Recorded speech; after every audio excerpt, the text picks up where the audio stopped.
Hello there, welcome to the part 2 of this lore video on the founding fathers of Bretonnia, you could say. Yeah, just a word before we start. Bretonnian units have been released.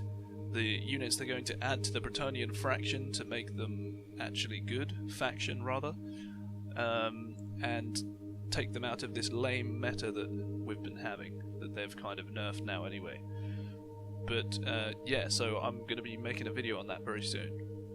The new Bretonnian units and explaining them in the lore. The Lady of the Lake is very possibly a Chaos God.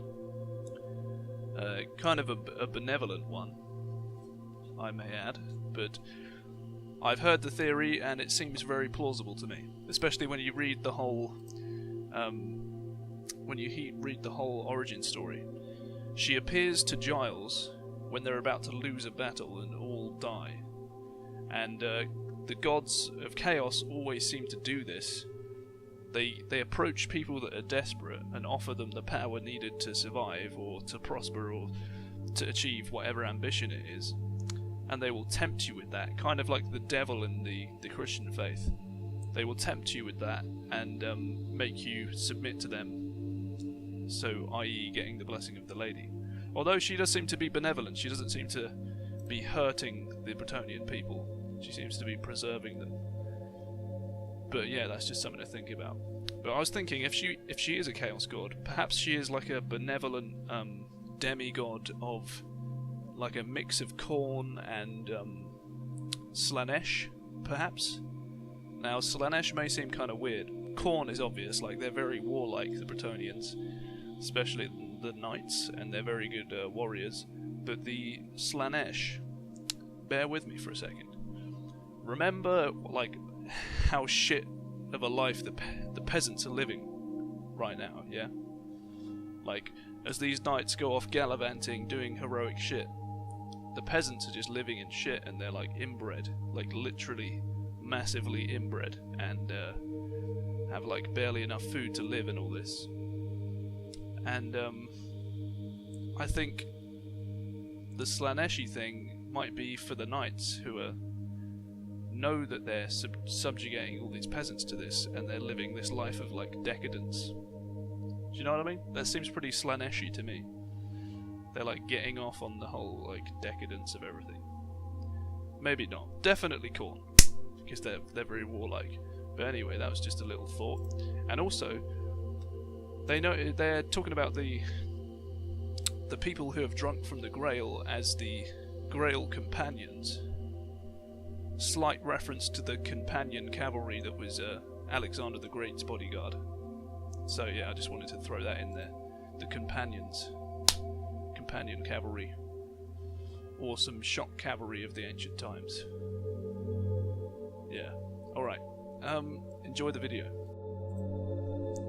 The morning after his encounter with the Lady of the Lake and his first grand victory over the Greenskins, Duke Giles of Baston led his army against the orcs besieging the dukedom of Bordelot. The three Grail companions did as much slaughter as the rest of their army combined, and the Greenskin hordes were driven into the ocean. Seeing a means to retake their lands from the Greenskins, the Lord Marcus de Bordelot and the Lord Fredemund de Aquitaine eagerly joined Giles in his ever-growing army of knights. After a victory feast, the Lady of the Lake appeared in the private chamber where the lords were gathered, where she bestowed Marcus and Fredemund the Holy Grail, and thus became the 4th and 5th Grail companions respectively. Marcus turned that chamber within his castle into the first Grail chapel, a site still of unparalleled sanctity today. As the companions rode south to the dukedom of Bretonnia, they found their way blocked by an army of a bloated orc by the name of Warlord Brogtar. Lord Fredemund summoned a great flock of falcons, which struck the flying beasts of the orcs' armies from the sky. With the flying beasts slain, the Grail companions sounded the charge and fought their way deep into the heart of the enemy army, where the Lord Landuin struck the warlord down with his own sword. With victory achieved, the companions hurled their armies towards the besieged capital of Bretonnia. Once they reached their destination, they found the castle under siege by a horde of greenskin warriors. The knights drove through the unsuspecting besiegers from the rear flank, shattering their resolve and breaking the siege. Lord Baldwin de Brion sailed forth with his knights and met Giles in the midst of the Orcish army. As they clasped forearms as brothers, the Lady of the Lake appeared and gave Baldwin a drink from the Holy Grail, thus becoming the 6th Grail companion. Although the knights were outnumbered 300 to 1, the Grail companions still drove the orcs from the battlefield. Urged on by the vision of the Lady, the army crossed the River Rienne and rode east through the ravaged dukedom of Carcassonne, towards the besieged dukedom of Quesnel. As they rode, Lord Lambard de Carcassonne rallied to their banner and entered Quesnel. Upon their arrival, they found that the forest of Lorraine was in flames, assaulted by another army of Orcish warriors. Some of the knights were afraid to venture towards the burning forest of Lorraine, for fear of the dreaded Fey enchantress that made the forest her home. Unafraid, Giles urged them on, and upon entering the forest, the knights were attacked by the orcs. In the heat of the battle, the Fey enchantress appeared from the shadows and lent her aid towards the knights, with the very trees of the forest rising up to meet the greenskin invaders. As the battle raged on, the knights were met with an army of Raymond the Pure, the Lord of Quesnel, and with the last orc slain, the Lady blessed both Raymond and Lambard for their bravery, thus becoming their 7th and 8th Grail companions. Riding north to the dukedom of Paravon, the Grail companions found its beautiful capital lying in ruins. Rampaging giants rained down boulders upon the city walls from the mountains above, whilst a horde of goblins from the Severed Head tribe looted the city streets. Lord Gilgar de Paravon, mounted upon Glorfindel, his faithful Pegasus, took to the skies and aided Giles in retaking the city. Heading further northwest, the Grail companions alongside Lord Gilgar came to the aid of the Dukedom of Montfort. Besieged and surrounded, Giles ordered the charge against the greenskin invaders, but was struck low by a ballista bolt from one of the greenskin war machines. His companions rallied about him and fought their way towards the city, where they were met by Lord Martrude de Montfort. As Lord Gilgar and Martrude watched over the body of Giles, the Lady of the Lake appeared before him and healed Giles of his injuries. For their dedication to Giles, the Lady blessed Lord Gilgar and Martrude in becoming the 9th and 10th Grail companions. Arising from his sickbed, Giles led the charge that broke the greenskin army. With the greenskins retreating, Giles ordered a counterattack and plunged deep into the cavernous homes of the Goblin Kings. Illuminated by the holy light of the Grail companions, lords of Bretonnia slaughtered the Goblin Kings and broke the unity that held their fractious tribes together. With their purpose achieved, they fought their way back to the surface, covered with the black blood of their enemies. Now with 10 of the Bretonnia lords following his banner, Giles turned west to face the greenskins, despoiling the Duke of Dicereau. Joining forces with Duke Baron de Dicereau, Giles faced a horde containing many of the orcs' most deadliest shamans, who turned their foul magic upon the Bretonnia. Protected by the blessings of the Lady, the knights and the Grail companions charged unharmed through the magical maelstrom and struck at the enemy horde with great force, breaking their resolve. The army continued west to the Duchy of Misselon, once the most beautiful and fairest lands of the Bretonnia people, now wasted and burning. Duke Fulgar told the knights that an army of beastmen and undead warriors would march upon the city within a matter of hours. The Grail companions each took out a dark champion of the army, with the battle ending when Duke Landuin struck down the sorcerer who was controlling the undead warriors, destroying nearly half of the enemy army, forcing the beastmen to retreat. The Grail companions pursued the fleeing beastmen away, and when Duke Baron and Duke Fulgar returned, they shined with the light of the Lady, becoming now the 11th and 12th Grail companions.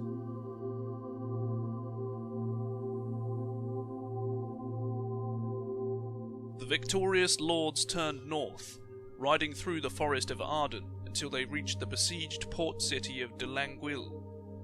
There they found the great city under siege by an army of Norsemen marauders and Chaos warriors, attacking from both land and sea. Duke Corduin of Languille cut a path through the besiegers and met up with Duke Giles. At length, Lord Marcus of Bordeloo challenged the leader of the Norse, Svengar of the Scalings, to single combat. Within the conditions was that the loser's forces would withdraw. Too proud to refuse, the giant warrior met Marcus upon the lighthouse tower and fought until the next day. As the sun broke, Lord Marcus found renewed strength from the lady and struck down the Norse chieftain. A savage but honourable race of warriors, the Norse kept to their words and returned to their ships, sailing home.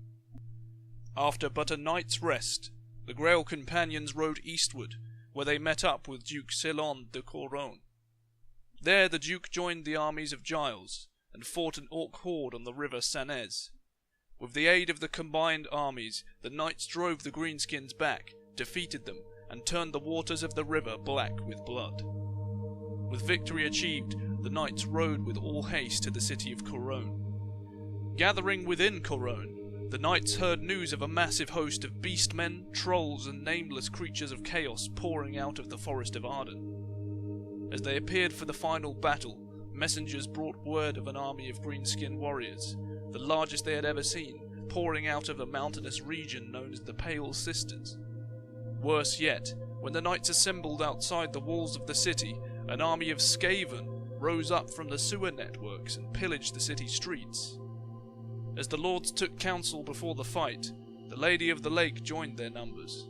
There she had Lord Corduin and Caerleon drink from the Holy Grail, thus being the last and final 13th and 14th member of the Grail companions.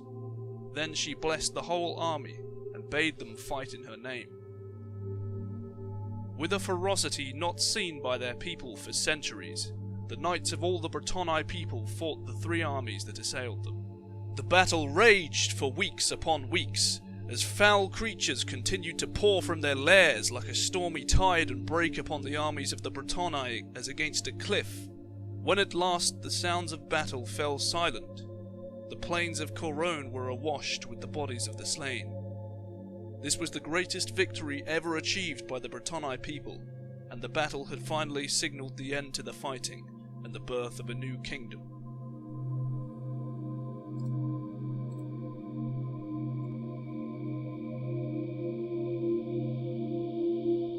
Founding of a kingdom, 978 to 1448 IC. Thus with peace won, it was agreed that there shall be an everlasting peace amongst the surviving 12 dukedoms. Giles was dubbed the Uniter, and with a blessing from the Lady of the Lake's representative, the mystical Fey Enchantress, he thus became the first Royarch of Bretonnia. The first Royarch of Bretonnia battled dark forces all across the realms for many years, until he finally fell in a mighty battle by a cowardly weapon shot from afar, perhaps another ballista. With his dying breath, he asked to be laid before a small raft by the nearby lake, where it was said in legend that the lady took his body back to her domain, where his body remains to this very day. With the tragic death of Giles in the year 17, or 995 IC, by orcish ambushers, the kingdom of Bretonnia was left with a dilemma. There was much wailing and lamentation and gnashing of teeth throughout the lands, as all Bretonnia mourned the passing of their first king. Giles' only recognised son, Louis, was crowned the next Duke of Baston, and a possible new king of Bretonnia. However, the question of whether he should also be proclaimed king of all Bretonnia, as the old tribal tradition allowed, was much debated. Many advocated that Duke Landuin should take the position, whilst others believed his rival, Duke Therolf, or the wise Duke Marcus, should make a more suitable heir to the throne. The majority of dukes eventually agreed that Louis should take on the duty, but this then posed another greater problem. Louis had not drunk from the Holy Grail, as had his father and all the other dukes at the time of the kingdom's founding. It had been decreed that no knight, no matter what birthright, could become lord of all Bretonnia without first having the blessings of both the Fey Enchantress and the Lady of the Lake. So it was that Louis left court, setting out immediately upon his quest to find the lady, and thus prove his worth before her sight, towards earning himself the title as king. This event eventually led to the traditions of the questing knight. For years, Louis the Rash travelled the length and breadth of Bretonnia, righting many wrongs and doing great deeds in service of the goddess. In his absence, Duke Therolf acted as steward of all Bretonnia, much to the annoyance of Duke Landium. Years later, Louis returned to his ancestral castle astride a mighty purebred charger. His golden hair was shining and his eyes were aglow with a divine noble presence. None could doubt that the lady had blessed him, so thus his subjects fell onto their knees before him, to pledge their loyalty to the new king. So it was that Louis was crowned king of all Bretonnia, and presented with the golden crown, a gift given by the Fey Enchantress herself. All Bretonnia rejoiced in their new monarch, and made ready to do whatever he demanded. The first act as king was to formalize the code of honor and chivalry that his father and the companions lived by. These original vows of chivalric knighthood still exist within the walls of Baston, upon a crumbling parchment decorated with an elaborate script detailing all the duties and privileges of a knight and those of all other ranks within noble society. All across Bretonnia, knights eagerly embraced these vows, and many noble warriors gave up all deed of land and title, castles and wealth, thus to embark upon the path of a questing knight. The wave of faith spread across Bretonnia, and the Lady of the Lake verily became the primary deity of the noble classes. The dukes continued to push back all manner of evil from within their borders, and aided in the struggles of their neighbours to do likewise, which led to Bretonnia flourishing with wealth and power. The great port cities grew large and sprawling, prosperous with renewed trade. Grail chapels were built in places of holy significance, and the Fey Enchantress guided the Dukes of Bretonnia in their worship of the Lady. For the next few hundred years, Bretonnia continued to grow in both strength and cultural influence. This was a golden age of chivalry, and when their lands were threatened, they crushed all foes that dared to face them. King Galliorm defeated the orc tribes of the massive Orcal Highlands, sparing none. Lord Lamort smashed the skeletal fleets of the Tomb Kings at Savage Point. It is said that Bretonnia will never experience such a golden age ever again. Now, I'll release part 3 a bit closer towards the release of the Bretonnians, and this will be about the Crusades against Araby, certain like plagues and stuff that happened, the wars of errantry.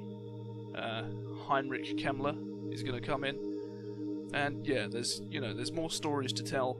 I could also make a video about the inner workings of the modern Bretonnian government and how it actually works, because this is just kind of the founding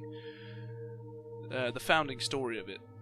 It's like if it's America, it's like the story of Thanksgiving and shit like that, where it's like completely idealized, and it's what the Bretonnians tell each other as to like how the nation was formed. You know what I mean? I think this is kind of the version that a monk would tell you, that's like very, very whimsical and idealized, and the champions each killed one of the undead leaders and stuff like that. Everything's kind of made to appeal to you if you're just like a little peasant or something to get down with. But anyway, thank you for watching, and more coming soon.